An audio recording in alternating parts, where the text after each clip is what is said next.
مالك يوم الدين إياك نعبد وإياك نستعين اهدنا الصراط المستقيم صراط الذين أنعمت عليهم غير المغضوب عليهم ولا الضالين العالمين حمدا يوافي نعمه يكافئ مزيدا اللهم صل على سيدنا محمد وعلى آل سيدنا محمد اللهم اجعل هذا الشهر شريفا عظيما شاهدا لنا لا شاهدا علينا واجعله هجة لنا لا هجة علينا اللهم اعتق رقابنا ورقاب آبائنا وأمهاتنا وأساتذتنا من الديون والمظالم والنار اللهم إنا نعوذ برضاك من سخطك وبمعافاتك من عقوبتك وبك منك لا نحصي ثناء عليك أنت كما أثنيت على نفسك فلك الحمد حتى ترضى من النار وأدخلني الجنة يا رب العالمين اللهم اعتقني من النار وأدخلني الجنة يا رب العالمين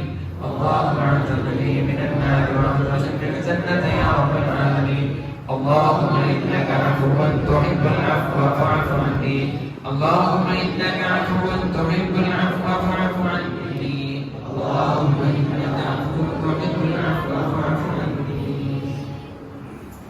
محمد وعلى آل سيدنا ومولانا محمد اللهم إنا نعوذ برضاك من سخطك وبمعافاتك من عقوبتك وبك منك لا نحصي ثناء عليك أنت كما أثنيت على نفسك فلك ലൈലത്തുൽ ഖദർ എന്നാണ് എന്നത് നമ്മിൽ നിന്നും മറക്കപ്പെട്ടത്.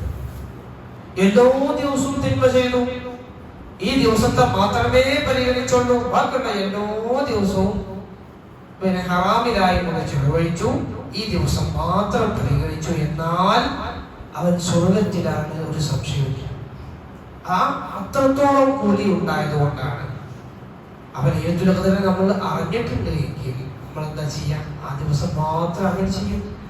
അങ്ങനത്തെ ഒരു പ്രയാസം അവിടെ ഉണ്ടാവും എന്നതുകൊണ്ടാണ് ലൈലത്തുൽ ഖദറിനെ നമ്മിൽ നിന്നും മറക്കപ്പെട്ടത്.